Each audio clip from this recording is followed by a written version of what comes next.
I'd like to suggest an idea to you, Clay, that I pray as a Christian man you will entertain on its own fucking merits. Does it involve me talking to you? I know a podcast, Clay, that we could make in transit without moving 20 feet from Star Trek, Batman, and horror movies, people on Patreon with cash in hand. And after we cover Deadwood and you wouldn't have anything to do with me, we'd never speak again. We would meet as strangers the rest of our fucking lives. Now you tell me what you think of that, sir. I'd like to tell you that I'm obliged to that idea, but before we start, I want you to know that I am beholden to no human cocksucker. Fortunately for us, our audience are going to be a bunch of limberdick cocksuckers too, so we can just get one right on over them as we talk about Deadwood, the pilot for the show Deadwood. How are you first? Are you ready to get going with this thing? Would you take Clell up on his offer to watch Deadwood for a podcast if he came into your jail cell and offered you that choice? Yeah, sure. Why not? Yeah. It's either that. I mean, as long as we don't get run off the road by the mob of anti-Deadwood watchers, I guess. I'm not really sure where this analogy is going. When I was gonna read that line, I was thinking about leaning into human to imply that I was beholden to non-human cocksuckers, but I didn't know what that implied about me as a person or like the world at large, so I didn't. Episode doesn't get into it, but thank you, everybody. This is our very first episode of Something Pretty, and we are going to be talking about the pilot for Deadwood called Deadwood. So let's get into it. You're listening to a podcast that is a lie agreed upon. Join Wes and Clay as they discuss HBO's Deadwood and tell you something pretty. All right, Clay, if you'll forgive me, let's get through this opening information dump that I have to get through. Let's remind ourselves what happened in the episode, and then we'll move into a little bit of production stuff. So this is Deadwood, the first episode of Deadwood, directed by Walter Hill, written by David Milch. In this episode, Marshal Seth Bullock hangs a man before he can be lynched, then leaves the Montana Territory with his partner Saul Starr. Wild Bill Hickok arrives in Deadwood with his old friend Charlie Utter and Calamity Jane. Bullock and Starr negotiate for the rental of a lot from Al Swearengen on which to pitch their hardware tent. Al beats Trixie, one of his whores, after she kills a trick in self-defense. While Bill gets into a poker game and loses, Swearengen enlists E.B. Farnham, proprietor of the Grand Central Hotel, in a scheme to dupe East Coast dude Brom Garrett into buying a pinched-out gold claim. Garrett's wife Alma deals with the difficulties of her situation by dosing herself with laudanum. A man says a family has been killed by Indians. Hickok puts together a search party which finds a girl unconscious and hovering near death. Hickok and Bullock accuse the man who brought the news of staging the raid in order to line his own pockets. The man draws his gun, but is shot dead. All right, so this is it.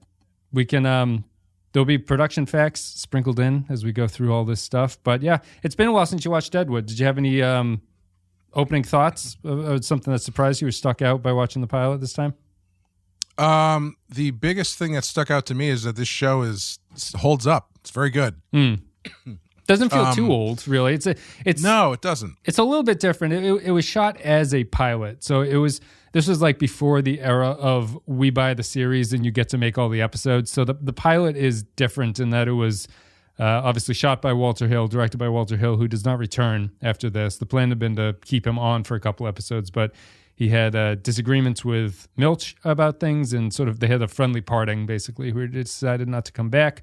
But so going into the next episode, it's going to be a couple months later in terms of real life production. So this stands alone a little bit, and we are going to notice that it looks different, which we won't be able to comment on until we get to the next couple episodes. But it still holds up. It has a little bit of awkwardness around how it looks, I think, in terms of like the first episode of something and whether or not you nail everything. And I don't think it has all the transitions down, and it's not quite as clear or maybe like seamless, I guess, in how it pulls itself together. But I think it holds up as an episode anyway.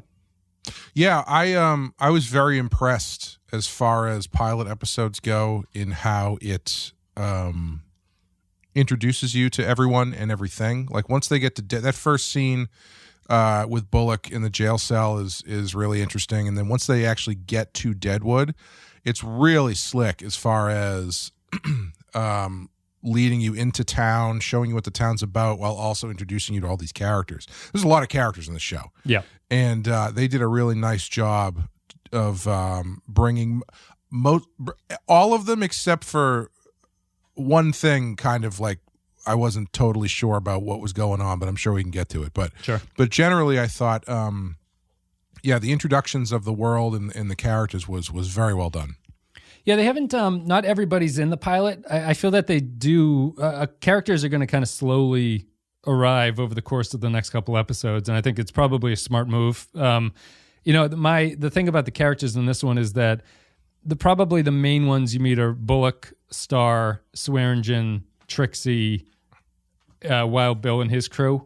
I think are like the major ones. There are some tertiary ones like E.B. Farnham and Doc Cochran and stuff like that. But I think those are the major characters. And what's kind of interesting about the pilot is that the characters like Bullock and Swearengen, who are being set up at this point to be antagonists to each other, never actually meet in the pilot. Right, yeah. I think they even there, though, they do a good job of kind of setting the stage for what is going to come based on really what comes down to how each one of them reacts to the situation with the family that gets killed out on the road. Yeah. The squareheads. A slur that has fallen off in use. I think we don't really call people squareheads anymore. Which I guess is just Norwegian, or I don't know if it's like a Scandinavian thing or just Norwegian, but either way, you call people from that area squareheads. Is there I don't even know if there is a modern slur for people from Scandinavia. Socialists, I think. Church burners. That's right. Black metal church burners. Yeah, but it's the way that they position their responses to that situation against each other, I thought was really clever. I think Oliphant is good.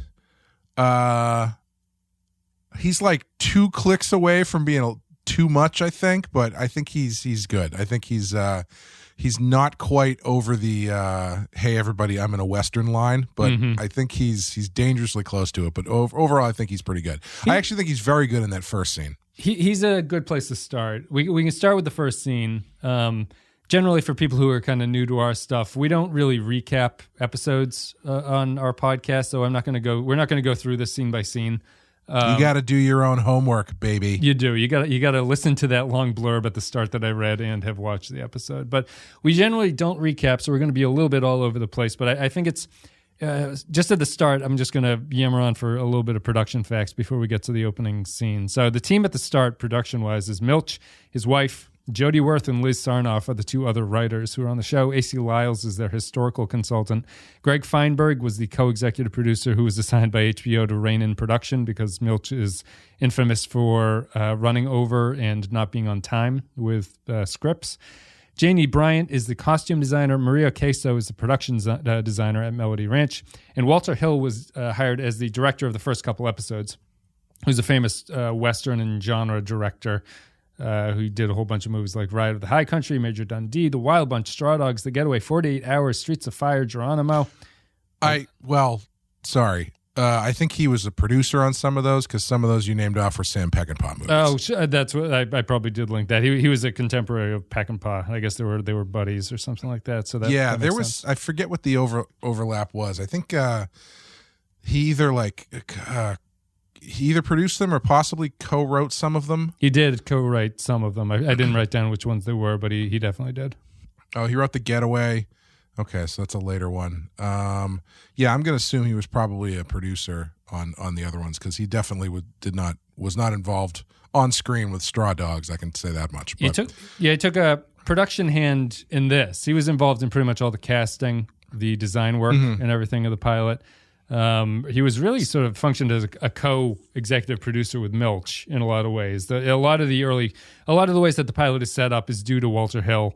There's a lot of actor feedback about working with him and working with Milch and everything like that. They say that Dayton Cawley, who plays Charlie Utter, said that Hill was not a great actor's director, didn't give clear instruction, and Milch filled everyone's heads with things but actable suggestions when he would talk to them. So the pilot was, from an actor's perspective, people were kind of uncomfortable with how the pilot was produced. They weren't really sure of what was going on or how well they were doing. So Yeah. Do you have an opinion of Walter Hill in general? Have you seen many of his movies? No, I've only seen a couple. I don't know much about him. I think he's a bigger name than I know him as, so I don't really have... Like, the book that I was reading about him just says that he was like a genre director's director of the era. He was kind of like the last of an age of genre director. Yeah. Yeah, he was kind of like... He was the kind of genre director that was a contemporary of Sam Peckinpah or the one whose name escapes me, the one who worked with Eastwood a lot. I can't remember his name. Yeah. But people really hold him in fairly high regard, but the movies of his that I've seen, I've never really been that impressed by. Yep. I've seen 48 Hours. I've seen The Long Riders. I've seen The Warriors. I've seen Streets of Fire, and I think that might be it. Last Man Standing, I saw that one, and I don't know. He's fine, I guess. Like he definitely has that certain sort of 70s hard boiled action pre Schwarzenegger action movie type style. That sort of went away once budgets got bigger and effects got larger. Yeah, he might be a holdover of the age of the producers making this show, sort of. I think that he's probably pre my generation, really, of what I was watching and listening to. But Milch apparently really wanted him. He had to convince him to do the show. It took a little bit of cajoling, but eventually he got there. HBO demanded that Tim Oliphant was the actor who played Bullock. It was their only actor demand that they made. Milch and Hill had never heard of him. Milch was not convinced he was the right actor for Bullock. Oliphant was also not sure that the role was right for him. As prior to this, he wasn't really a straight man, leading man in much of his stuff. He had kind of an offbeat energy. He was in Scream, as you had mentioned. Plays characters with like weird energy and sort of like off-kilter people. Up until this and, excuse me, Justified, I never really saw him as a leading man. He was always kind of like a secondary guy. And the joke that I believe everybody had in real life but was made famous on The Office was he's the guy who looks just like Josh Duhamel but isn't Josh Duhamel. He's in Sex and the City, I think. I remember him as one of the boyfriends. I mostly know him from this, and this sort of kickstarted him into a different area. The other big actor that I'll talk about is Swearengen. Milch wanted Ed O'Neill from Married with Children to play the role. Ooh. I don't think it would have been as good, but that would have been good. It would have been interesting. Ed O'Neill is a fantastic actor. He gets a little bit pigeonholed from his comedy stuff, but he's a very good actor. Yeah, Married with Children really fucked him for such a... He did such a good job on it that he was... typecast as that for a long time, but this was coming out in the era before Breaking Bad, and HBO just could not see him as being Swearengen. Just didn't think it was going to work. They didn't. It wasn't yet established that comedic actors could branch off into serious dramatic roles like Bryan Cranston had done in Breaking Bad. So they said no. They insisted on no. So Milch got a little bit upset. You know who they cast after that, Clay? Who's on the show but is not in this episode? Powers Booth? Powers Booth, yeah. Interesting. So they cast, that's a lateral move across the pond, more or less, to go from Powers Booth to what's his face, Ian McShane. Yeah, they cast Powers Booth. Booth was actually cast, and then he got diagnosed with cancer and had to go into treatment. So they weren't able to halt production, so they had to recast him at that point, and they went with the choice. The last two choices were Ian McShane, who won the role, who was just off of Sexy Beast at this point. That was his big hit. Mm-hmm. And Patrick Bergen, who was the bad guy in Sleeping with the Enemy. Oh, really? Yeah. Laura! Interesting choice. Laura! So they went with Ian McShane. HBO liked him. And then, just as we talked about in the introduction, the last thing to just say is that the Melody Ranch production here is that the idea was, if they were picked up from the pilot, to work in this set that's called Melody Ranch and to have this sort of freestanding town that already exists to shoot in, to have a continuous, huge indoor-outdoor theater setup where cameras could operate in real space by following characters from one place to another. Costumes were custom-made and stored until pickup. So they wanted to exist in this town, and to suit Milch's writing style, to have Everything could be shot in a very small location. So on a whim, if some scene is written or they want to do something on the fly, they can just walk down the road and actually shoot on location by not being on location. So it's interesting. Same place they shot Django Unchained and some of Westworld, I guess. Yeah, Westworld was shot there. Yep. Yeah, a whole bunch of obviously Hill era 70 westerns and things before that were shot there too. Very famous. So you'll recognize a lot of the places that is there. Although there probably is, as Bullock is riding into town, they're probably really assembling that stuff as they're going around. Those guys are just construction workers dressed up as 1876 workers or something. Is it really? Is that what's going on? Like they're building the set? It seems like it is because all that stuff is like, I don't know why you wouldn't. I know that they had to build stuff that was there and it wasn't all built. So they probably were. Why not? Yeah, why not? So let's get into it. Clay, want to start with the opening scene? I mean, did you watch the credits? I did, yes. What do you think of the credits? Let's get the credits out of the way. Credits are good. The credits are from... it feels like the era of HBO credits where that really sort of pioneered where we are now with television credits, where they were actually using their credits to kind of tell stories and set mood and stuff, like the way that The Sopranos does. And I remember when I was in college in my 4D class, which is not about time travel, it's just basically about image movement. He showed us, our teacher showed us the opening credit sequence from Seven. And he was like, "This is the high water mark of opening credit sequences." And so it kind of feels like a bit of that stuff was coming off of what they were starting to do in movies in the 90s, where their credit sequences were a little bit more adventurous as far as storytelling and the stuff that they were giving you. And this is good. It's a lot of impressions of the town or of the vibe of the show with miners washing hands and side boob close-ups of dirty hands on like a female hip and shit like that. It's pretty good. It's no actors in it. Interestingly, there's not a single character, I don't think, who appears in the show that's in the opening credits. Yeah, it was. I think they're okay. I think they're like one of the lesser ones of HBO from this era. Really. Yeah. Apparently. Milch didn't like it at all, and he was, whenever he was watching it, he would sort of ask anybody who was walking by, "What the fuck is this horse doing?"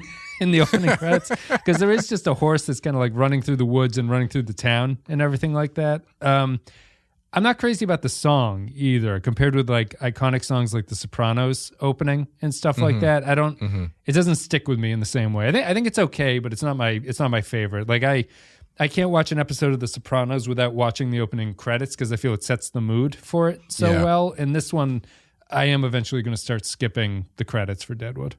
Yeah, I did find myself having a bit of a nostalgic response to the song just because it had been so long since I had watched the show. And I think at the time I wasn't, I was watching it on DVD, so you couldn't really skip it. And so I know that I went through the first season pretty quickly, so that song was just kind of drilled into my head. Yeah. Yeah, but I will say, yes, it probably isn't one of the best HBO ones, because I mean, like, not to simp for The Wire here, but the theme for The Wire is amazing, and like that's way more iconic than the theme to Deadwood. Yeah, just a little bit more clever, too, how the theme song for The Wire would change depending on what the context of the season is. That makes it appropriate and stuff like that. This is just, for the podcast here itself, I just Google search like royalty-free Western song and got that. And it's not, I don't think the song here is like, it's really like someone just went out and said, I need something Western themed that I can put over these Western images. And it's not, because they should have gone... I was going to say they should have gone full 1950s like Blazing Saddle style intro and just had someone overdubbing like yeah and like whip noises and stuff. Yeah, just like someone playing the Rawhide intro. Yeah, it's Don Siegel. That's his name. That's the director who worked with Clint Eastwood. Don Siegel. Gotcha. Also director of Invasion of the Body Snatchers, the original. Oh, he is? Which features Sam Peckinpah in a small role. So all those guys knew each other. Yeah. It's a small town, Hollywood. You rub my back, with I'll rub big yours. Dreams. That's right. Yeah, well, Deadwood, was the original city of Big Dreams. So we can get into the opening scene with that one. You had mentioned in the introduction that you didn't like the opening. Not that you didn't like it. You mentioned some sort of caution about the opening scene in our introduction episode. Yes. You were unsure of it or something. Do you want to explain? Yeah. So my memory of the show, I think I started watching it as something to watch while I was working. And so, which means inevitably I'm not paying 100% attention to it. It's like, 75%, 80%. And so that first scene rubbed me the wrong way and almost kind of lost me on the show, because what I got from that first scene the first time around was it felt to me like it was just kind of showing how brutal things were going to be. Yep. By hanging the guy and pulling him down and snapping his neck and shit. Do you recognize that actor from our recent Voyager? Only because you brought it up. It's Michael Parks, right? James Parks or something. James Parks. Yeah. Michael Parks is the father. That's right. But this time around, I liked it a lot more because I was paying close attention to it, and the subtext isn't the word, but like the stuff going on in the actors' faces is a lot more subtle than I realized, and it's a nice way to introduce Bullock as someone who is gonna make the hard decision, but also is not gonna feel great about it, because he recognizes the reality of what he has to do.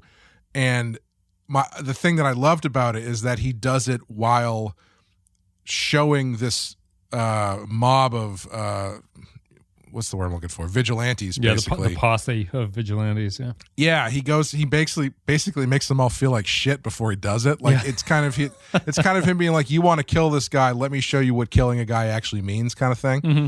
And I thought it was pretty good. I really liked it. I'd like to suggest an idea to you, sir, that I pray as a Christian man you will entertain on its own fucking merits.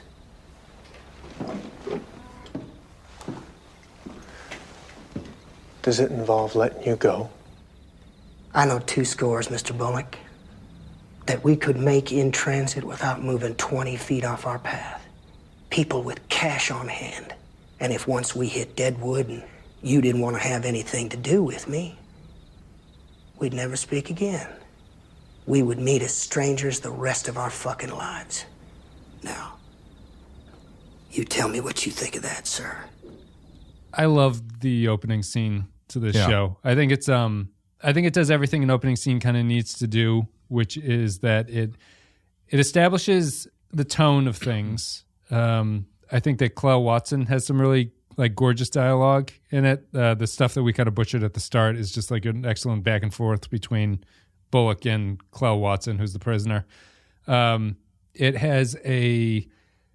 basically hits on the main point of the show, and it sets up everything. And in my opinion, the main point of the show is this idea that, as the show is going to eventually start talking about, there are things that they call lies agreed upon, which is that as Bullock and everything is going off to Deadwood, which is the land of no law, there's this dividing line between civilization and non-civilization, and he's moving. Mm-hmm. He's going to give up his job as this lawman. He's going to go off to Deadwood, and he's going to make a fortune, and he's going to go to Deadwood, which Klaus says is a place with no laws, like how you can just scoop gold from the streams with your bare hands and stuff like that. And where the beer flows like wine and the women flock like the salmon at Capistrano. And they hung the Turk who invented work, like that song goes. And Bullock is... It's a scene that the point of it basically to me is that it shows that the lie that is agreed upon is this idea of law existing. So the thing that's going to happen is that Clell Watson is going to die. He's either going to be lynched by this mob or Bullock is going to kill him. The outcome is exactly the same, but how it gets to that point matters to the characters. Yeah. Well, what do we got here? Whoa. It's a Jew on a wagon! Yeah, right out here in the alley! I'm executing sentence now, and he's hanging under color of law. You and your partner plan on making Deadwood, Marshal. Do not try for this scaffold. That's a deal, you loudmouth cocksucker. Hey, this ain't right. My sister was coming in the morning. What'd you have her told? That's not enough of a drop. I'll strangle for 20 minutes. I'll help you with the drop. Now get up and say what you'd have your sister told. Do not dare lay that rope off of that porch!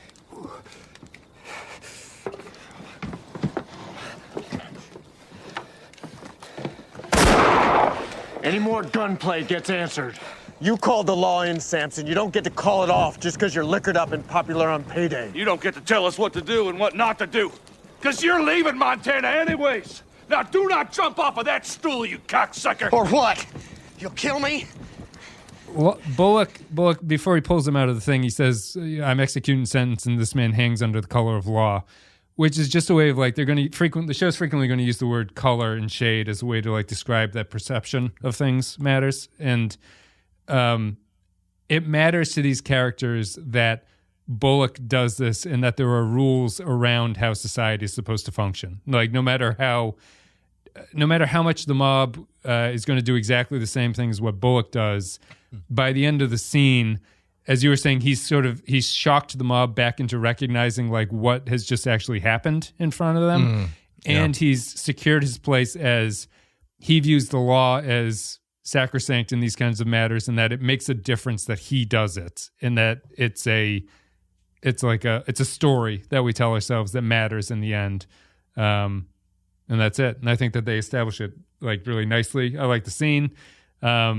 I think Chloe Watson is great. It also does the great thing that all the great dramas do to me, which is that it mixes all the emotions of real life, which is like humor, sadness, and everything together. Just they're dealing with hanging a guy, and everyone get back. My partner slowly does whatever the fuck he's doing over there, and there's a Jew on a wagon. There's all these funny sort of lines going on. It just does a really good job of mixing all that stuff and makes it feel real. And what's interesting about what you're saying about the illusion of law and it mattering to Bullock is the episode ends with Bullock standing side by side with an outlaw shooting a man off a horse under no jurisdiction whatsoever. No, and that's the Bullock can't escape himself by the end of the episode. Right. Like he is this character who is the sort of pent up rage wagon who only knows how to function through this sense of order that he wants to run. Like things belong a certain way according to Bullock. Do you know the Cheshire murders? Did you see that show on HBO, the documentary about it or anything? It was the one that happened in Connecticut. No, is that about the cat with the big mouth? It's with the invisible body with the green mouth, which terrifying. Which took millions of dollars of animation money to make happen, and it's a fascinating documentary. Who knew you could kill a person with ink and paint? The Cheshire murders. There was a home invasion in Connecticut outside of Hartford about 10 years ago, where two douchebags broke into this house and held the family hostage, and then they tried to get money out of an ATM, and then they killed the family and burned the house down and were on the run and everything. And there was a point where they caught the guys and they were in jail, and as they were awaiting their death row sentence, one of them tried to kill himself, and he was saved by medical personnel only to be put back on death row, right? Yeah. And that's kind of the real life representation of what Bullock is doing here, which is that for some reason, it's not good enough that this real life asshole can just die. It's that the state has to do it to him, Yeah. And we're not going to allow it to happen any other way. And that's what Bullock does in this opening scene. And I know I'm jumping to the end here, but I watched it back twice because I wasn't totally sure, but it looks like he doesn't fire at the end. I always think that Wild Bill kills the guy. Yeah, because I was watching it, and you very clearly see Wild Bill shoot, like you see the smoke and the fire come out of his gun. Yep. But you do not see that come out of Bullock's gun. I don't know. I mean, I don't know if that was just a trick of the camera because the shutter fell in the wrong spot or something. Yeah. Or if he purposely doesn't shoot. Yeah, if it's intentional, I'm not sure. But yeah. I mean, I have no doubts. Just by even if the smoke had gone off, it seems clear to me that Bill drew first and got the shot off first. Definitely, yeah. only one bullet hole that I can see on Ned Mason, I think is that guy's name too. Yeah, I think it's a great opening scene. You get to meet Saul. You get to meet Byron Sampson. It's the first use of the word cocksucker when when he says, "Don't come near this gallows, Marshal." He says, "You got a deal, you loudmouth cocksucker," and then that's it. And Clell Watson gives a great fuck you. And I also, when I asked you to do the podcast, you'll help me with my fucking podcast, and you're here doing it now.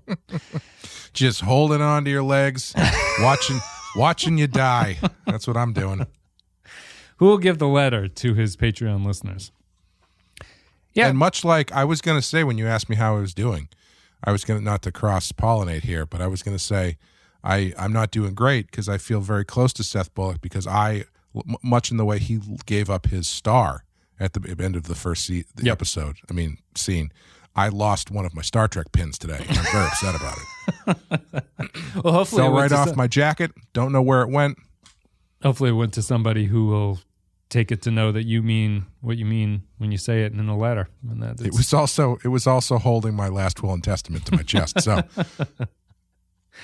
Yep. And there goes Clell. And so we learned that we're off to Deadwood, and then they take off to Deadwood. So we don't need to follow the rest of the plot after that point. But anything stick out to you? We can start with Wild Bill. We can start with Swearengen and Ellsworth. We can start with anything that happens here. There's a lot of plot to get through. I don't think we need to go through too much of it. But does anything stick out about any of the characters that you wanted to get into? I really like Wild Bill and his whole deal. Him and Calamity Jane. Calamity Jane is a really interesting character because she by design is very abrasive and kind of comes off as kind of difficult. Yeah. But the beautiful thing they do is they just structure her in a way where it's so clear that she is kind of putting on an act because she's a woman in this situation, so she needs to be extra tough. But at the same time, you see these moments of softness from her, especially regarding Bill, because she's like clearly in love with him. Yeah. Do you think it's love, or is it just I don't know if it's romantic. Yeah, I don't know if it's romantic love per se. Yeah, but it is some sort of love and admiration that flusters her a bit every now and then and causes her to overreact and overcorrect in some instances. Bill has a great deadpan line where he goes to Charlie, he goes, "She likes me more than you." after Jane is always yelling at Charlie about, he says that he knows where to find her, and she said, "You know I'd like to enjoy a fucking drink." Yeah. But yeah, she's really interesting because she's I don't know if I've ever really seen a character like her in a Western or really kind of anything, because the idea of the hard drinking tough female is a very well-worn genre trope, but I don't know if I've ever seen one presented the way they do with Calamity Jane, where she's a fucking mess. Yeah. And she's a fucking mess who's clearly putting up a front, like I said, in the environment in which she operates to some extent. Like, I'm not saying like she goes home and she takes off her hat and she's got long, flowing, beautiful blonde hair. Right. All the dust, all the dirt just falls off of her face as soon as her hat is free. But I'm not saying that, interestingly, like, I think the point that backs up your point is that I don't think anyone else in the camp takes her seriously. You know? Right. Exactly. Yeah. Hey, is it true? Indians killing white people? That's the sewer mouth that follows Hickok around. Why are we standing here? Riding out tomorrow, daybreak. Oh, real? Tomorrow. What's your fucking rush? I'm going now. Even without Bill. Even without Charlie. I know the road to Spearfish. And I don't drink where I'm the only fucking one with balls. Yeah, I mean, like when she comes into the bar there after Swearengen's calmed everybody, put out a fire that hadn't quite started yet. He's continued to make money. Yeah. You're right. I don't drink anywhere where I'm the only one with fucking balls. And then they all laugh at her. Yeah, like she's going in there and she's reacting to what she's heard about this group of Indians that possibly scalped a family, but she's also very much like overreacting, like clearly trying to be performative. Yeah. Yeah, she's very that's the word I'm looking for. Performative in the way that she reacts to it, and nobody takes her seriously. And she goes out there on her own, and she doesn't get there till they're on their way back, and it's a really interesting character. I like her. Yeah. I like Dan when she shows up at that bar and Dan Doherty goes, "This is the fucking sewer mouth that travels with Wild." Which in a show where everyone is swearing all the time, to get the title of sewer mouth is he could just be saying that because she's a female character. She's the only, Trixie and stuff like that. She's a different kind of female character. She's not in the sex trade, right? And I guess right. Deadwood, just kind of an interesting fact is that I guess it was like when the camp was originally started, there was only one woman for every 20 men that showed up at the camp, and oh boy, most of them were prostitutes. So Calamity Jane would have been an unusual character sticking out in this regard. Same with Alma, who we meet briefly, but we don't get to see much of her in this episode. And as far as not taking her seriously goes, like it's not just the people in the bar. Like the show presents her in a way that is fairly pathetic, right? Because like she is, even that instance when it comes down to going after the family that was murdered, she shows up late. Like all the serious dudes are already on their horses and on their way. No one went to get her. Bill didn't go to get her. Yeah, like they didn't wake her up or whatever, wherever corner she was passed out in. And they position her in a way that's fairly pathetic right from the jump. And she's clearly trying to impress Bill as well as everybody else, but mainly Bill. When the wagon train is broken down at the start, and she goes out there and she asks Bill if she can get some whiskey, and he says, "Don't do it because I know your canvassing techniques," which is a funny line. And then, but she's basically walking around yelling at everybody, but everyone's ignoring her. She's just calling everybody a bunch of cunts as they're fixing the wagon, but no one responds to her and no one says anything. And she is performative and mostly ignored and pathetic at the same time. And I think that her break towards the end of the episode is, I always interpret her getting given the child is a refeminization of her at that point, where she has a maternal instinct that the rest of them recognize within her, and she also knows is there, but she tries desperately to cover up the entire time. But she's given the squarehead child at the end to ride back into camp, and she's the one that cares about giving the kid to Doc, and she's the one that's very protective of the kid when she goes to the doctor. But even there, like she can't just give the kid to the doctor. She has to give the kid to the doctor and say, like, "I'm not letting you touch her by your fucking self." Hold on a minute. I think Brad Dourif's reaction in that scene is terrific too. He's just got wide eyes. Yeah, he's amazing. But himself. The way that she and Charlie and Bill interact, I really like Charlie. I knew Charlie was not Paul Giamatti, but every time he's on screen, I'm like, could they not get him or something for this? Poor man. Yeah. I think the actor's name is Dayton Calley, who plays Charlie Utter. He's a longtime friend of David Milch and like a confidant. And judging from the interviews and the books with him, he is not playing a character in the show. He talks exactly like Charlie Utter does. And I think that he was not really aware that he was in a Western. He's just playing himself in these scenes, but he's very funny in real life. Excellent. I like the dynamic between him and Bill because they kind of have this, interesting. Well, I think talking about him and Bill at the same time is kind of appropriate because Bill is kind of existing on this legend. And Charlie's the one who has to make sure that he has enough money to support himself. He's his manager, basically. Yeah, and it's that the scene where he hashes out with the bartender how much is Bill's going to get to drink exclusively at the bar, and that is really cool. And I'm thinking like, wow, does Bill even know any of this is going on, or is this all just Charlie scaffolding him as he just floats through the rest of his life. Yeah, and they set it up as that scene is sort of where, as Bill is gambling, Charlie is setting up like, how much are you going to pay Bill to, how much are you going to pay us to have Bill just exclusively gamble and drink at your establishment? And he says this amount. And he's like, all right, well, how much are you going to give me?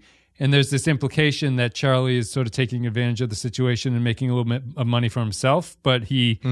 steadfast. Then when he's called out on that, he gets kind of offended and says that this man has a wife, a new wife, and I need to build something for him so that he has something out here. He's genuine in his interactions, and he's not actually taking advantage of Bill. He's trying to protect him at this point and to build something, as Bill is obviously disinterested in everything at this point except for drinking and gambling. Yeah. I also like the detail that Bill makes sure to sit with his back to the wall so nobody can sneak up on him. Yep. Like a good outlaw. Yeah. Yeah. And Bill's we don't learn too much about Charlie outside of that. They kind of operate as a duo, but Bill is a man of few words. He in real life he was kind of at this point in his career where he did have this sort of legendary outlook and was basically a celebrity that made money just by appearing at places like they do in this bar. Like people would just pay for him to sort of come around. He's like William Shatner on the convention circuit. Yes, it's an early version of the convention circuit. Yeah. And the bill of this Deadwood TV show is he arrives pulled in a wagon as if he's in a hearse. He's laying down in the back of it. Yeah. He is a man of few words who... No one. I always think a funny thing is that no one gets his jokes at all because he's so dry in his delivery. Like Harrison Ford. Yes, exactly. A better pilot, but and I think Bill is obviously he's lived a hard life. He just wants to drink and play cards. When Charlie says, "Do you want to walk around and see the rest of the camp?" he says, "No, I'm just going to stay here and I'm going to play cards." And he still is threatening to other people. He's the reason that they convinced Ned Mason to go out and look for the family that was killed. It's his word that inspires that. He has that great sequence with Jack McCall, the prairie rat, who gambles at the bar and seems to have it out for Bill from the start. Oh, Garrett Dillahunt? Garrett Dillahunt. Yeah, they have that great sequence where you outdrew me scene. Yeah, He's like, tell me how you outdrew me. He's referring to the cards, and Jack McCall is sort of making the subtle implication that he outdrew the great gunslinger, while Bill makes him insist that he meant he was talking about cards. You called my bluff, Hickok. I was trying to run one. Whoa. Wait on Mary. I got a 3/8 under there. 3/8 wins. Your pot. Oh, and I absolutely did not realize that. Your chips. Here I am, thinking I'm fucking bluffing the 3/8. And I mistakenly outdraw the greatest gunfighter in the world. Meaning the 3/8. What? Saying you outdrew me. You meant the 3/8. Well, what else would I have meant? Say it. Then we'll play cards. 3/8's what I meant. Deal. And he's up, same again.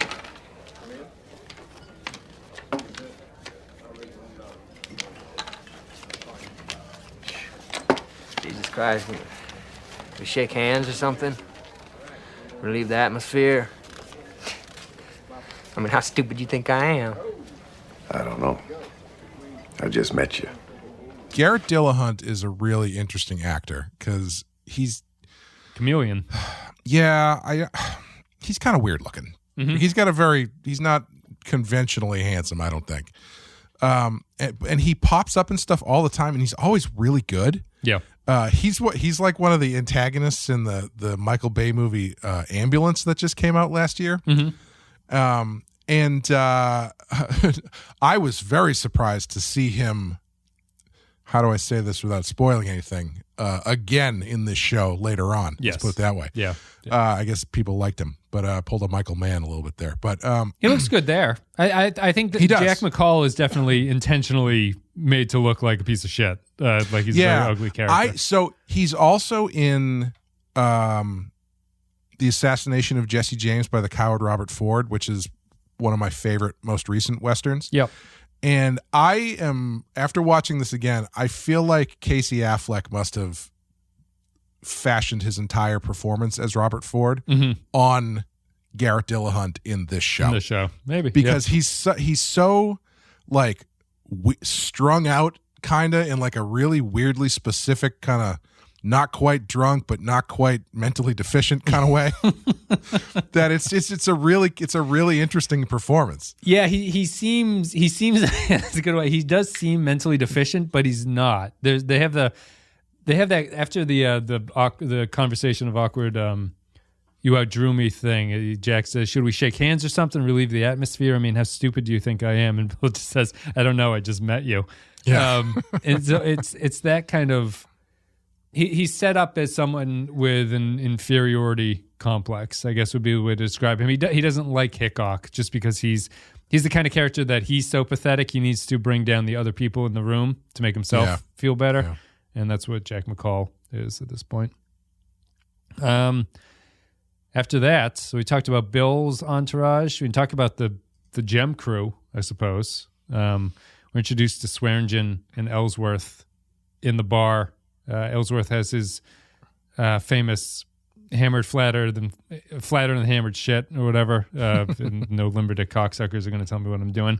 Just kind of restates the points of what Deadwood is, the town, and what it represents, where people have just come to escape the United States and they're now on illegal Indian land that apparently historically the U.S. government was actually trying to keep people out of this area to preserve the Indian Treaty. But they found gold. George Custer found gold in the hills, and it caused this huge gold rush to go out to the area, which is where this starts up now. But he has they have a great scene with each other, and that leads to Trixie shooting the John. You get Al and Trixie have their interaction, and you meet Doc for the first time and all that stuff. So this is where I got a little bit confused, because from that point we get into this backhanded deal that Swearengen is orchestrating for this gold. A confidence game. They're pulling a con on Brom Garrett. Yeah. And the thing that I got a little confused at is the guy who gets shot the person that he's supposed to be buying from, and then they bring the Irish guy in to act as that guy, or is this two completely different things? Two completely different things. Okay, because after he gets shot, the way that Al was going through his coat looking for some sort of paperwork, I thought what had happened was this guy was the guy, Fancy Pants, whose name I can't remember, was supposed to meet, and so now that this guy was dead, they were running a game on Fancy Pants but no, they're completely separate. I think they're completely separate because they've set up the con before that. I don't think they just fall into the con that way. I think I always interpreted that as he was getting rid of any sort of like identification that he might have, because they're going to feed the body to the pigs to make sure that no one knows what happened there. You know, they're trying to cover up the fact that Trixie shot him. Okay, I thought like he had the deed to the plot in his jacket, and so it was like now that Swearengen had it, he had control of it, and he could. I'm probably overthinking it. No, I don't think so. And then, I mean, interestingly, I don't think historically there could be deeds, right? Because there's no law. There's no American government telling you what property you can own out there. So historically, it was people just sort of set up camp with a shotgun and chase people off who came near their bit of the river. So, did you know that gold mining, I think, has a weird sort of like idea in my mind. I always imagine they do this sort of panhandling gold mining in the show. They do the traditional like. They have a big pan and they dip it in the water with the dirt and they swirl it around and then they find gold eventually. Yeah, like you do at Storyland or something. Right, exactly. Yeah, it's not they're not digging tunnels at this point yet. They're doing all the water mining. Did you know that they basically were just collecting literally gold dust doing that? Like no one ever found nuggets, really. It was just you would slowly do it and you would build up bags of dust powder, gold dust, and then you would sell that and melt it down. But that's so much work. I just it's crazy amount of work. That sounds maddening, I think is the word I would use. Well, here's a good point into back into this show, right? So the gold is the reason that everyone's out there, and it ties into the theme of the show that gold is, as we talked about in the introduction, gold is what the cross was going to be in Milch's original idea, which is that it's the symbol that brings everybody together for things. Mm-hmm. And it's another one of the lies agreed upon is that gold has value, this is a human construction, that gold is valuable in and of itself. Mm-hmm. Apologies to all the doomsday people who say to buy gold and not stocks or anything like that, because gold is going to be worth something. Well, that's why our money's not worth anything, man. That's right. Because we're not in a gold standard anymore. Well, when the zombie apocalypse comes along, Clay, I'm sure you're going to be looking for gold as opposed to antibiotics or food or anything of actual value. But yeah, gold is the symbol that brings the whole town together, and it's funny how the character, because you're already seeing in this land of no structure. Immediately structure appears, which is that you were just saying that the gold mining seems like it sucks. It's much better to be in a position like Swearengen where you just take the gold from the people who dig it up, right? Right. And you give them things in exchange. Always. I mean, that's capitalism. Yeah. Yeah. And that's what it is. It's already society's already structuring itself, right? The miners are doing this labor, this sort of backbreaking labor, and then they're trading away the earnings that they've made for things that really don't seem like they are all that important to them, but it just perpetuates their ability to go out and get more gold the next day. Yeah, I mean, Ellsworth shows up with a piece of gold, and he immediately hands it over for credit, bar credit. Inform your dealers and whores of my credit. Yeah, it's like the 2 hunks of gold that they flash in this. I was like, man, that's probably $25,000 worth of gold. And I think that's why I'm thinking about it, because they brought up a huge nugget of gold in both cases. It was a gigantic piece of gold. It was like a Looney Tunes sized piece of gold. Yeah. No, they were dealing in gold dust, which I think is when Brom does the little confidence game, the final, they do kind of a Looney Tuny thing of they pull out the 2 bags of money that basically have money symbols on it and slam it on the bar. Also, to be fair, you do have to say it. Gold dust. Anytime you say it. Who's Cody? What is it? Cody? Dustin Rhodes. Dustin Rhodes. That's it. Yeah. That's it. Yeah, and that's the Ellsworth scene. That's Doc Cochran. You met them. So I guess we can just get into the it's really the confidence game at this point is the final plot line that's being set up. Seth and Saul arrive, and they buy or rent a corner lot from Swearengen, which is a nice little tie-in. They seem to be overpaying for it. Bullock isn't too happy about it. It's more about Bullock's character there, where they're setting up this hardware store, and Bullock is, even in his new job, unable to stop being everyone has to follow the rules as we sell our hardware goods. No one can bribe us to get in early. No one can do their little soap, $5 in the soap game around us and stuff like that. So that continues as that continues. And then, I guess we meet, before we get to the con game, you meet Reverend Smith, who's another important character at this point. Yeah. He was really good because he's a good lesson on how to write exposition, because his performance is so weird that you don't even kind of realize that what he's doing in that scene when he shows up is having Seth and what's his name? Saul what's the other guy's name? Saul. Seth and Saul explain how they know each other. Yes. My wife and children are in Louisville, Kentucky. I'm saving to bring them out. Days I dig on the Foster's water ditch, and nights I watch folks' goods like I'm going to do for yours. Schedule like that, Mr. Smith, seems like you have them here in no time. Then Sabbaths I preach Christ crucified and raised from the dead. I'm from Etobicoke, Ontario. So you were born in Canada? I come to Montana when I was 17. That's when I met up with Mr. Starr. Is that so? I was born in Austria. Austria? Wonderful where people come from. Well, I was born in Austria, and I grew up in Chillicothe, Ohio. And then you partnered with Mr. Bullock in Montana. That's where we partnered up. The Lord is our final comfort, but it's a solace having friends. I know that from past experience. Wonderful where people come from. Yes. Yeah, Saul's a European Jew who came over and they met in Montana. Bullock is from Canada, interestingly. And they came out here to set up shop. And the Reverend is one of those endearingly earnest people who makes you uncomfortable in how earnest he is. He's another case of like, I'm not sure if he's mentally deficient, but he basically acts like a sort of born again. He is a preacher. He is out there in Deadwood working to make enough money to bring his family out to join him. And that's why he's watching the tent for Seth and Saul. Oh, and I just looked him up. Fans of the Rotten Horror Picture Show second string of Stephen King series might recognize him as the dopey deputy from Stephen King's Needful Things. Oh, there you go. What year did that come out?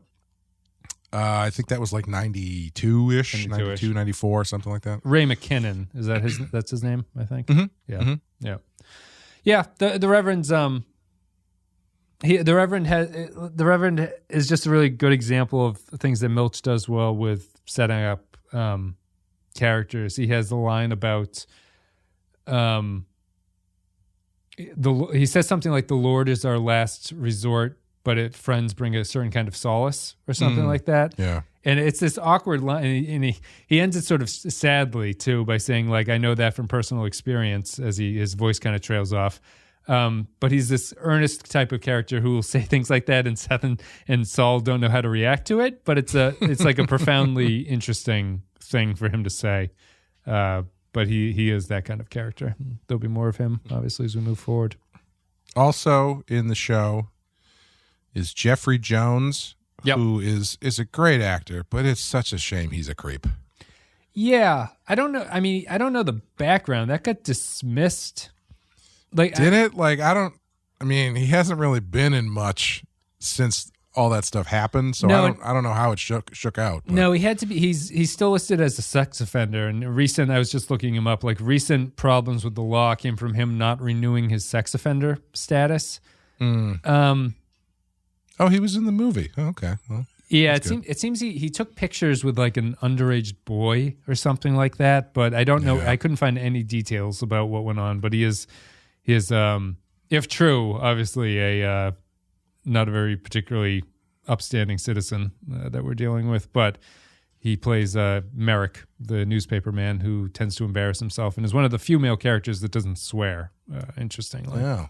And also, anytime you need someone to play a character with 2 letters for a first name, you get William Sanderson, who in this plays E.B. Farnham and previously played J.F. Sebastian in Blade Runner. Oh, yeah, that's his other. He always he reminds me. Who also fans of Badass might recognize as Awesome Carl from the Batman show. It sounds like a sex maneuver, the Awesome Carl, but yeah, was that a recent episode or was that a while ago? No, he's the creator. I believe he's the creator of Hardak, which is like the cyborg thing, right? Replicator thing, and his name was Carl Rossum, and so we ended up calling him Awesome Carl. Yep, E.B. Farnham's in this one. Good performance from William Sanderson too. You got the shakes hands. You got some mighty clammy hands there, fella. That's apparently another Milchian thing, is that the actors would frequently become uncomfortable that Milch would take some. They would say that Milch was very good at finding some personal flaw that they have as a real person and writing it into the show. Oh, God. And that's awful. William Sanderson said that Milch commented on his damp hands when they first shook hands meeting, and then he wrote it in as a character beat. Oh, my God. That's so... that's like mentally destructive. Damp palms run in my family. Oh, that's good. Outside of that, I guess it's the confidence game here. Mm-hmm. So I remember I was confused by what was going on in the confidence game that they're pulling on Brom the first couple times I saw it. I wasn't sure I really tracked what was happening and whether or not they knew what was going on was actually going on. Brom Garrett of Manhattan, scourge of the Deadwood Faro table. Don't think I confused 2 knights holding good cards with being a Faro sharp. 2 here, Dan. You see a finish to that?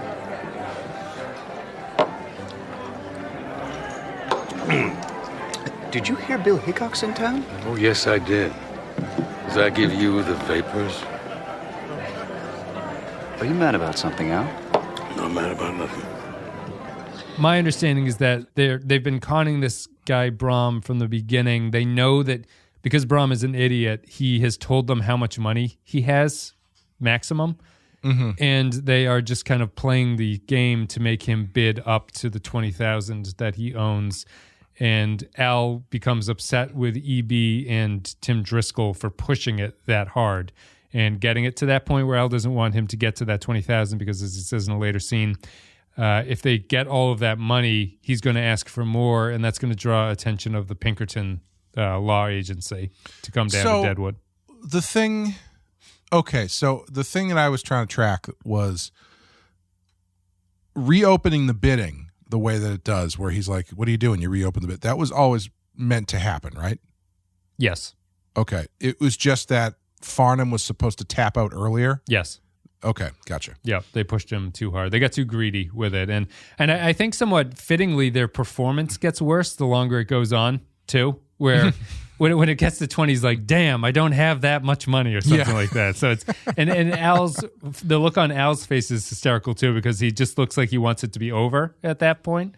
Mm-hmm. But yeah, my understanding is that they just push it too hard, and then Al sort of reasserts himself by not giving them any of the money at the end of it. Tim Driscoll has that funny scene where he kind of negotiates himself down to getting next to nothing. He pays off his previous debts at the tables and then gets $20 to go off and get a bit of pussy or whatever. Yeah, he was supposed to get what, $6,000 or something? Yeah, he was supposed to get $7,000, I think, and he worked him down to just $20. So by not actually saying anything, basically, just staring at him. Just got nervous. Yeah. Yeah, well, I mean, Ian McShane is famous for his portrayal of Swearengen. What'd you think of Swearengen in this one? Oh, he's fantastic. From minute one, he's captivating to watch, and his line delivery is a Shakespearean, basically. He's got that classically trained swagger that can make that dialogue just sound amazing. Yeah, yeah. He sells the dialogue. Walter Hill said everything you need to know about the character is what he wears. It's a business suit without a shirt underneath, and that tells you everything you need to know about him, which is interesting. He does. He wears his dirty long johns under his sort of expensive suit. Yeah. Al is interesting. Al's set up in this one fairly unsympathetically. Really, he is. I wouldn't say he's not set up as like a horrible person or a horrible, violent, super violent, like, that evil he's just a pure evil being, really. He has enough personality where he comes across as you're not really quite sure what to think about him, which makes the scenes with like Trixie a little bit more shocking. And, the scenes where he has to remind Dan to go kill Tim Driscoll after they like laugh about a joke and he's like, oh, and don't forget to kill Tim. And so it's a good balance of, without him running into any of the other leads, you get a good sense of what he is and how it is. And he's very funny, too. The scene where after the posse goes off to find the Norwegian family that's been massacred, that dope fiend comes in and tells them that that's all what they went off to do. He's like, how many people did you tell about this? He's like, I don't know, a couple. And then he punches the other guy who brought him up, said, why did you let him talk to that many people? It's all good stuff. I enjoy Al quite a bit in this. Yeah, I'm not quite sure what this show honestly would have been without him. Yeah. Ed O'Neill. It would have been Ed O'Neill. Yeah, that's true. I mean, yeah, I think it would have been good, but I don't think it would have quite the zip that it does with Ian McShane playing that character. Yeah, Milch wanted him to be both bigger and scarier. Which I think he must have, by the time that they started shooting, he must have realized that was kind of a mistake, and you need Swearengen to be a little bit more light on his feet than that. Yeah. I will agree. I think, go ahead. I was just going to say, I think Swearengen needs to be somewhat relatable in order for him to really come across as evil as he is. Yeah. And if you go too big, I think he's just sort of a cartoon villain. Yes. But I think you get enough from him in this episode that you do kind of see his humanity, even in that last scene when, he's lying in bed and someone knocks on the door and he reaches for a gun, and then Trixie comes in and they just kind of like cuddle or whatever. But yeah. I guess we can talk about what he's thinking at the end of that, because I'm always a little bit unsure of what he's thinking. Al is Al's the de facto boss of the town at this point, right? Like where there is no law and order, it's going to be someone like Al who comes in and sort of runs everything, because all the plots of this episode and all the money that's being made is running through Al at a certain point. Like he extracts the money from the miners who are doing the digging by giving out the girls and the drinks and everything like that. He is in on this con for Brahm and Alma to get their money from them. He is setting up the lot for Seth and Saul to stay there, so he gets sort of rent out of this production. Everything goes through him, and he's interesting. I guess I wouldn't define him. He's not a super smart character, but he is diligent and like relentless, I guess. Like the first thing he asks about Seth and Saul is how long are they looking to stay there? Like it's kind of a plotting type thing where he's always thinking about where the threats are going to be coming from and how he can get money from some situation. Yeah. I think I think they get a lot across with his dialogue, because his dialogue doesn't really tell you, like, he's not talking about himself, but his dialogue tells you a lot about him. Yeah. Well, you learn he's descended from all those cocksuckers. That's right. Yeah. Yeah, I really like the way he the math that he runs about whether or not, about how he's going to start losing business if people start to go to help that poor family. And, and that plays into what I was talking about before, where you see how he and Bullock react conversely to the situation, where Bullock gets the other strongest gun in the town to head out and figure out what's going on that night. Yep. And Swearengen's like, well, what if you just... I really love the way he's like, you know what I would do? I would lay low for think the on night, it. Yeah. get my head together, and then in the morning, head out. By the way, drinks are on me. Yeah, that's my... Just as a side point, Jody Worth, who's one of the writers, says that the worst shot in the pilot is Swearengen... is that shot where Swearengen is talking to the bar about what to do. He thinks it was just a mistake because Ian McShane is apparently fairly short. He just thought it was a mistake to shoot him where he's clearly the shortest man in that bar, to shoot from such a distance to expose that. Just thought that Swearengen needed to be bigger, but small potatoes. But I love that that monologue is fantastic, that little rant that he goes on. He's trying to convince the people to stay at the bar as opposed to going out hunting for Indians. So he's promising there's going to be a bounty on things. He does this great thing of bouncing back and forth between praising the family. So he's like, he's raging about the Indians, and he says there's going to be bounties, no upper limit. That's all I say on the subject, except the next round's on the house. And God rest the souls of that poor family. Yes. Pussy's half price for the next 15 minutes. And they all cheer and go about their business. Well, I guess when it starts pissing rain in here, you know who to blame, huh? Now, I know words circulating. Indians kill the family on the Spearfish Road. Now, it's not for me to tell anyone in this camp what to do. Much as I don't want more people getting their throats cut, their scalps lifted, or any other godless thing that these godless, bloodthirsty heathens do. Or even if someone wants to ride out in darkest night. But I will tell you this. I'd use tonight to get myself organized. Ride out in the morning, clear-headed. And starting tomorrow morning, I will offer a personal $50 bounty for every decapitated head of as many of these godless heathen cocksuckers as anyone can bring in tomorrow with no upper limit. That's all I say on that subject. Sick next round's on the house. God rest the souls of that poor family. Amen. And pussy's half price next 15 minutes. Now that you've said that Ed O'Neill was originally cast, I can't not picture it being his character from Wayne's World, who has two of the best appearances in any, like, one scene appearances in any movie ever. In the first one, when he's the donut store manager. And he turns to the camera and he says, "I'd never done a crazy thing in my life before that night. Why is it that if a man kills another man in battle, it's called heroic? Yet if he kills another man in the heat of passion, it's called murder." And then in Wayne's World 2, they do the same gag and he goes, "People need to be entertained. They need the distraction. I wish to God that someone would be able to block out the voices in my head for 5 minutes. The voices that scream over and over again. Why do they come to me to die?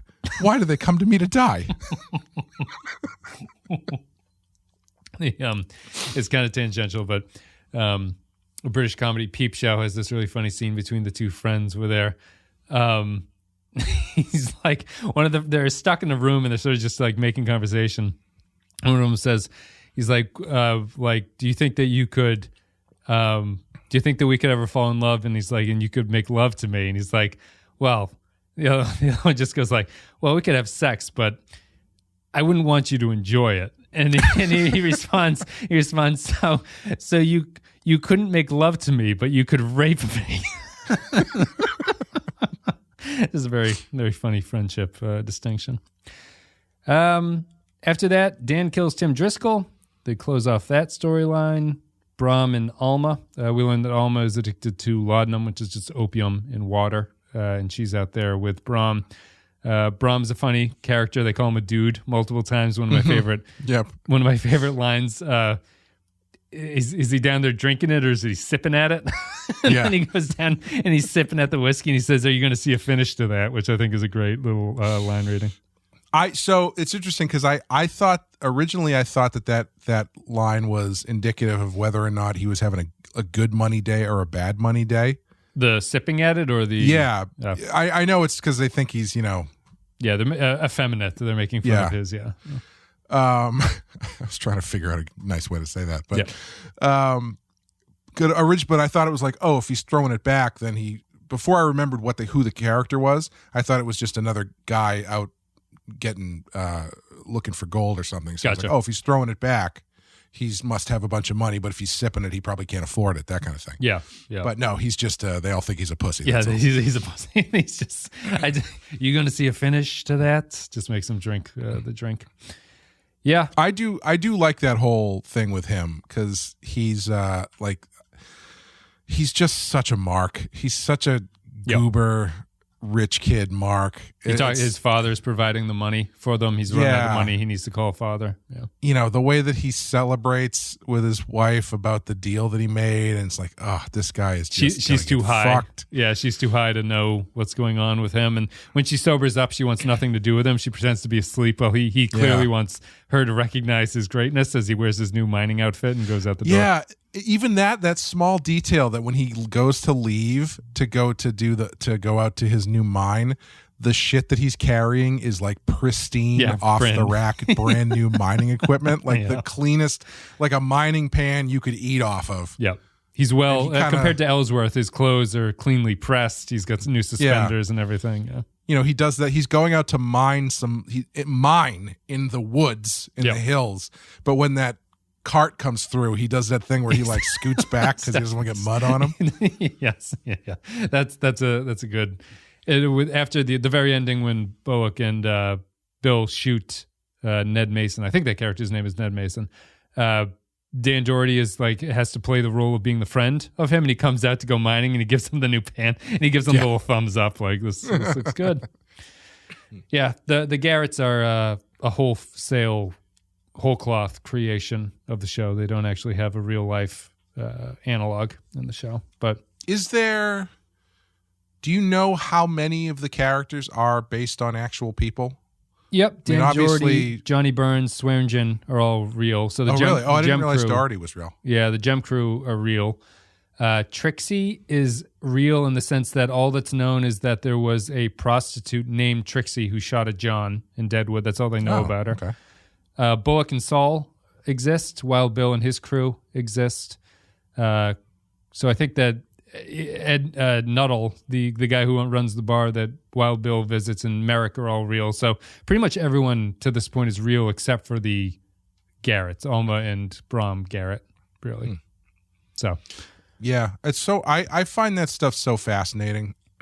that's one of the things that I came to like more, or came to fascinate me more about the Western genre, like later in life, is how mythologized so much of this stuff gets, but there are real people at the, like, more than you would expect, real people at the center of it, because Westerns are so larger than life that you would just assume, okay, yeah, Wyatt Earp, sure, he existed. I'm sure nobody else in the story was real. It's all probably just part of the legend.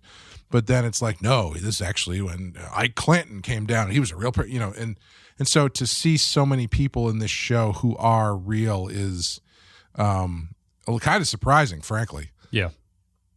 No, it's large. It's going to veer very quickly into fiction with them, but at least in terms of being real life characters, they do exist at this point, and obviously their characterization is done more thematically to get points across and stuff like that. It's to get away from like the specifics of the plots. And I think that maybe this episode of the podcast is just going to be the most plot heavy, just because you have to like sort of establish where everything is at this point. But it's, there's just a real quality to the writing that we can probably talk about before you get to anything else. Like Milch writes dialogue that is just kind of gorgeous in a lot of ways.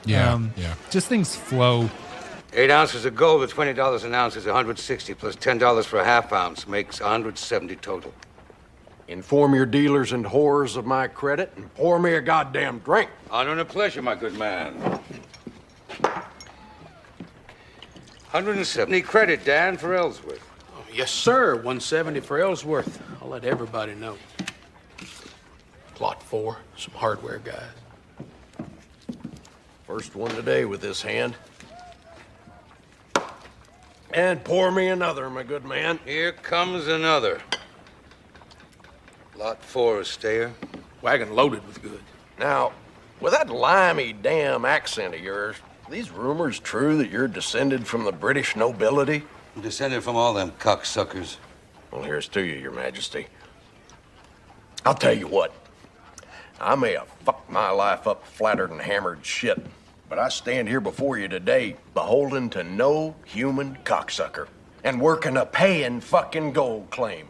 And not the U.S. government saying I'm trespassing or the savage fucking red man himself or any of these limber dick cocksuckers passing themselves off as prospectors who better try and stop me. They better not try it in here. We're doing Voyager right now, and this is not going to be an endless comparison to Voyager, but in this pilot alone, you learn so much about the characters through their interactions with each other that is like not even largely textual or like spoken of. Like I think a good example is when Seth and Saul are unpacking their wagon after they arrive, and that guy is giving them a hard time about taking too long. Yeah, Seth is about to beat the shit out. You go ahead. That guy, that actor who's in stuff all the time. He's actually is in Wayne's World. He's in both Wayne's World movies. Well, this is clearly just a Wayne's World poaching of talents. Is what happened here. He's also in Friends. He's the janitor in Friends. Yeah, he shows up in stuff all the time. But Seth is going to go over and beat the shit out of this guy for annoying them, and then Saul steps in and gives him a free good and says, like, on that, he promotes the business basics and gets away without violence and stuff like that. It's just He was very happy about getting a free place to shit. Those things are expensive. They were the same price as a pair of boots. It looked fancy. It was like made out of porcelain or something. Yes, very fancy stuff.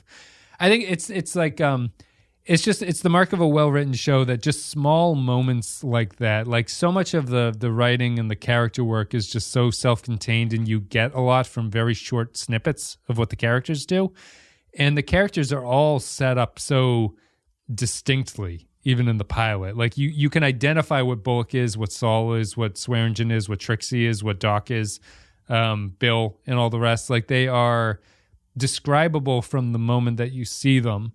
And I feel like a lot of shows don't do that. Like even on To Get Away from Voyager, it's like the quality of the writing that I enjoy is like HBO's modern series to me, like starting with like the first season of The Leftovers and into these other detective shows that they do all the time now. It's like some miserable person goes back to their miserable hometown that's filled with cunts and they're alcoholics. Right. And it's like, there's no happiness in anything. And what I really like about Deadwood is that there's like incredibly dark moments. Like Trixie gets the shit kicked out of her. People get killed. People are getting robbed from. There's all kinds of like racism and stuff going on, but there's still a like energy of life that exists in the town, and there's like happiness and there's jokes and there's stuff like that. It all mixes together and makes it feel real. Yeah, there's actually one of my favorite moments in the show, which is it's a small moment, but I think it's an important one. Is when they're ready to open up their business, and they walk out, and like it kind of overwhelms Bullock for a minute. Yeah, he just kind of goes, "Hey guys, we got some boots stuff. Got some boots to sell you." He's not a natural salesman. He's not fitting into this new job that he's decided to go with. I mean, especially compared to the scene, I think, or the later half of the scene when the guy running the game on the soap shows up, and he's quick to pull that guy aside and be like, "You get your shit out of here. I'll fucking kill you." You know, run like, your so game somewhere else. So like there are certain things he's very good at, and there's certain things. God, why can't I remember his name? Saul. I keep thinking in Martin Starr, but that's the actor. Very different. Actually, probably would have been pretty good in that role. But Solomon Starr. Think about it that way. Solomon Starr. Yes. But yeah, it's a great illustration of what he's good and bad at, and like to give him a little bit of vulnerability there, I think was pretty well placed. Yeah. Saul is Saul's the businessman of the two. Jewish, as the show is going to go into, came from Austria, and is the better angel to Seth, who can sort of calm him down if need be. And they pair with each other, obviously, very nicely, as that's necessary for both of them.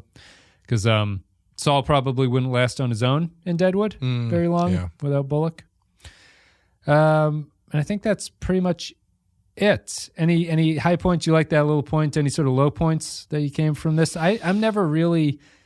I think the worst. There's one horrible shot in this one that always sticks out to me, which is that apologies to Jody Worth talking about the shooting of Swearengen and making him look short. I always think that Trixie has the line at the very end when she's talking to Ellsworth and she says, "You don't have to worry about what's on my chest," and then it close-ups the gun. Oh yeah. I really hate that. That we know that she has the gun there. That's not necessary.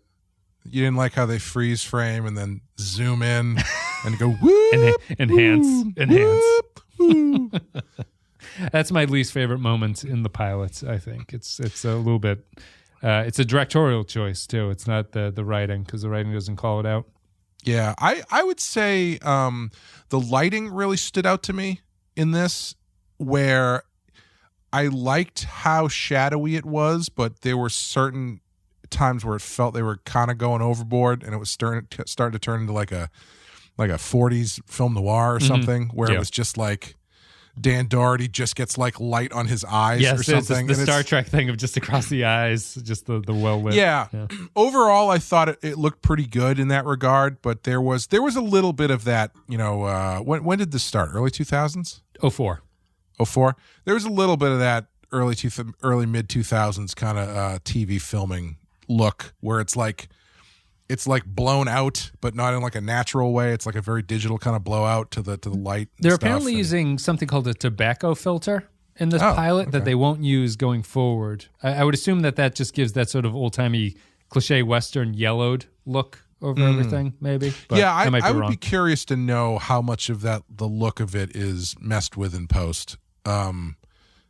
Do you know if they shot it on film? It's on film, 35 millimeter. It is on film. Okay. Huh. They will eventually.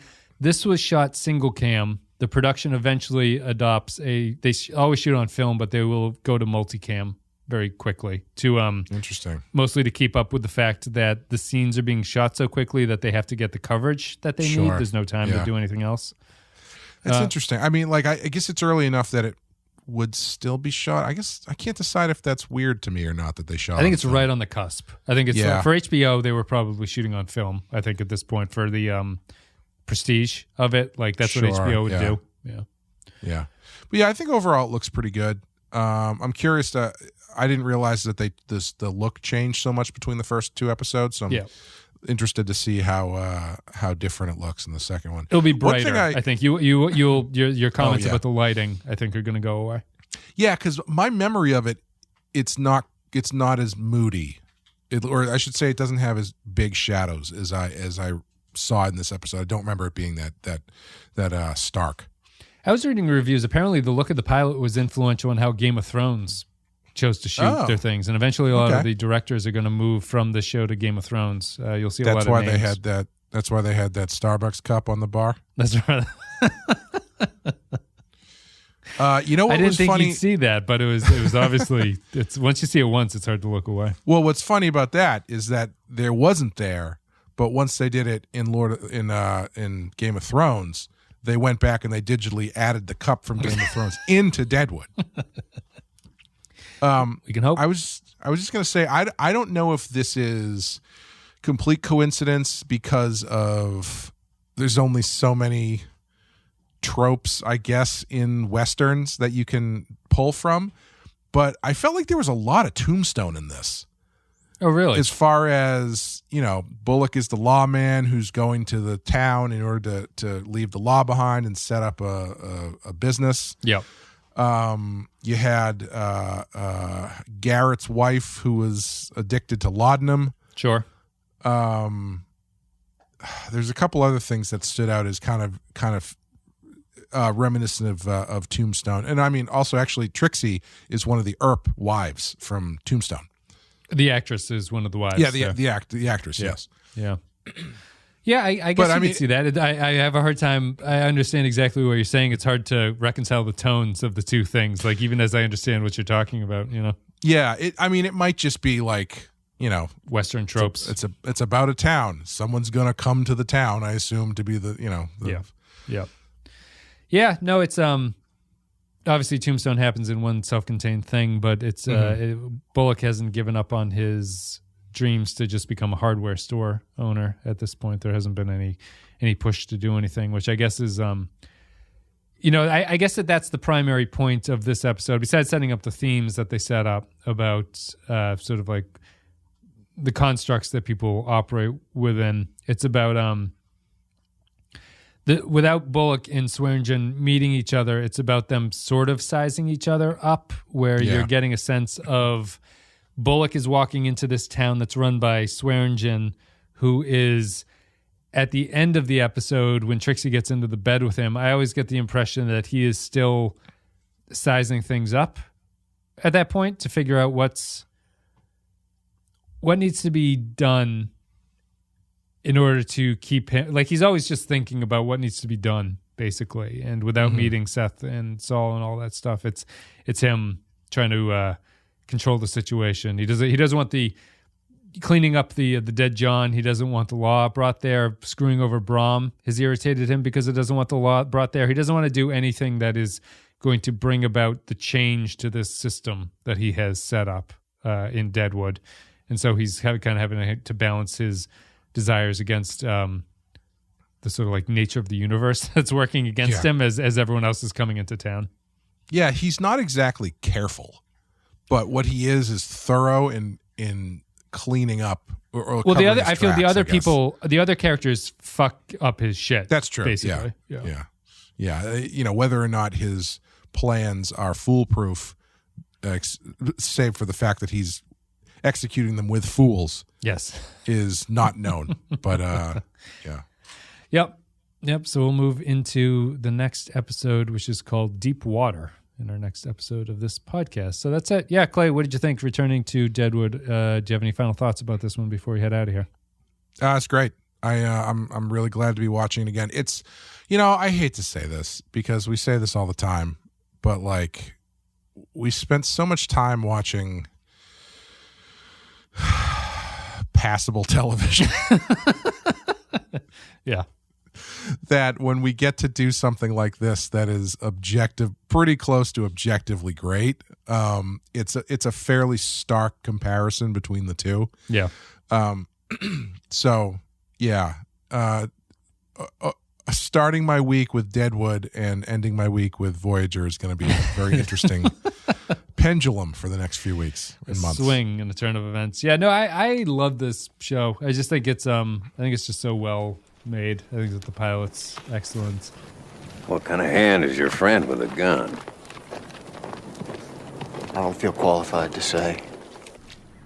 I just think that it's strong character work. It's just got a lot going on. I just like the characters all talking to each other. I think it's interesting. And this is also probably, one of the more action-packed episodes of the series, really, just because Ned gets shot at the end and there's a town, or there's a caravan of slaughtered Norwegians and stuff like that. Well, what's interesting about it, too, is I actually thought it was longer. Like, as I was watching it, I thought I was watching an hour-and-a-half pilot because it felt long, like the episode felt very long to me. Mm-hmm. I think maybe because they're jamming so much stuff in there. There's 34 scenes. I counted them out. Lot. Yeah, so it's a lot in the 55 minutes or whatever they did. And the plot line involving the family comes very late in the episode. Yeah. And so by the time they got to that, I was like, oh, is this like the extra half an hour that they're working through? Because I was surprised that they introduced something like that so late into the episode. Yeah. And then we go back to Minnesota. Yeah. And then I was even more surprised because that final scene that they end the episode on is very quiet. Mm-hmm. And it's not exactly, I mean, you get your whiz-bang ending before when the guy gets shot in the face or whatever, but yes. It's not exactly like a whiz-bang hook to get you into the next episode as in a way that some other shows might do. So here's my one plot question that I wonder if there's a good answer for. When Ned Mason first shows up and he runs into Bullock, mm-hmm. why does he say what he saw? That's a good question. I guess to be my most favorable interpretation is that when he sees Bullock sort of like he does the thing where they pull the jacket out of the way of their gun. Like Bullock clearly doesn't trust him from the start. Right. And I didn't know if he just kind of Bullock scared him into fessing up prematurely to what he had done. I think this time through, I thought that his story was the beginnings of a trap. So I thought it was supposed to be something like, oh yeah, I saw people get murdered out there. We should probably go check it out. And then like you jump them or whatever. But I think what it is I think, as Bullock, right before he shoots him at the end and he kind of runs him down, gives him the old psychological profile at the end. I think it's the kind of thing where he was so frazzled about what he had just done and witnessed mm-hmm. that he just says it. Gotcha. Like, it's just the first thing that comes out. Like Bullock can kind of tell something's off with this guy. And so he does what's his name? Ned Mason, I think. Mason does the math of a frazzled murderer in his head and is like, well, he knows something's up. I have to say something. If I say that I saw the thing that I just did, but I wasn't part of it, then that will be, and I blame it on the Indians, and that'll work. Yeah, maybe it's more suspicious if he doesn't say anything and they find the bodies later on. Yeah, something like that. Or I mean, the question is though, like, was he planning on saying anything once he got to the bar, or is it because Bullock caught him so off guard that he just blurted it out? I think it's just Bullock. Really? Yeah.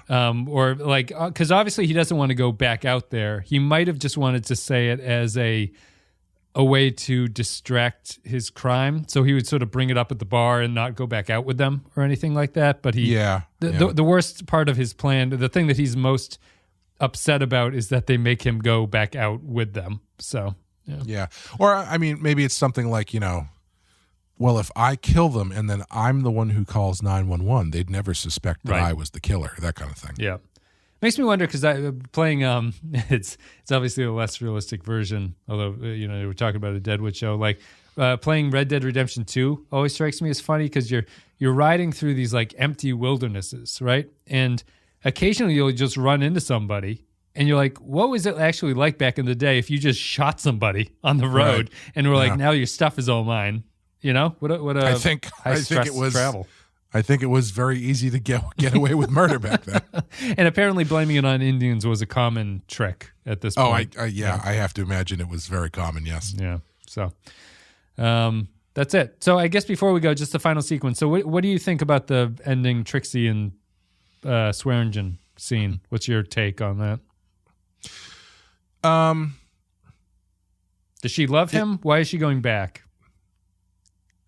I think probably, it's all she's got. I think the surprising bit of that scene is obviously that she puts the gun on the dresser. Yeah, the most symbolic on his side of the bed too. Yeah. It's a very submissive move on her part. So it's clear that she is, at the very least, subservient to him. I don't know whether or not she has real emotion for him or real feelings or what, but that's part of the thing that she does. Yeah, I always wonder about Al's feelings towards her, at least in the pilot. He's not particularly clear about any of that, but I think it is that she doesn't have anywhere else to go, and she has to sort of literally be in his bed to make it through. The other whores are funny. When one of them has the line, "She must do some crazy fucking to not have him kill her," which is a good line. Well, I think that's part of the twist that they're throwing you at the end. There is you've just watched him be terrible to her for the entire episode. Yeah, and to see them as close to affectionate as you could get from Al Swearengen, probably. Yeah. At the very least, what it's telling you about his character is that even with the person that he is involved with, possibly romantically, there is nothing more important to him than his bottom line. Yeah. Yep, I'd agree with that. Plus, she's a loopy cunt, as he says. The language is very funny.